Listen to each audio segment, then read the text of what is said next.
ناظرین آداب، آپ دیکھ رہے ہیں اندر کی بات مزمل سہروردی کے ساتھ. میں ہوں علی وارسی اور میرے ساتھ موجود ہیں اس وقت مزمل سہروردی صاحب. سر کیسے ہیں آپ؟ بالکل ٹھیک ٹھاک. آپ سنائیں کیسی طبیعت ہے آپ؟ بالکل ٹھیک سر. خبریں آ رہی ہیں کہ اڈیالہ جیل میں عمران خان صاحب کی کچھ لوگوں سے ملاقاتیں ہوئی تھیں اور اب وہ لوگ جو ہیں اسٹیبلشمنٹ کے ساتھ رابطے میں ہیں.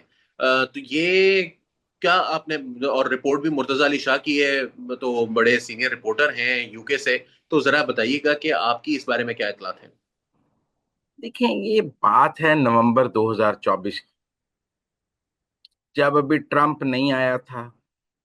جب ابھی عمران خان کا یہ خیال تھا کہ ٹرمپ آئے گا تو لگ پتہ جائے گا، اور اسٹیبلشمنٹ بھی ٹرمپ سے گھبرائی ہوئی تھی. منظرنامہ ذہن میں رکھیں کہ پی ٹی آئی ٹرمپ کے گھوڑے پر سوار تھی اور اسٹیبلشمنٹ ٹرمپ کے گھوڑے سے خوف زدہ.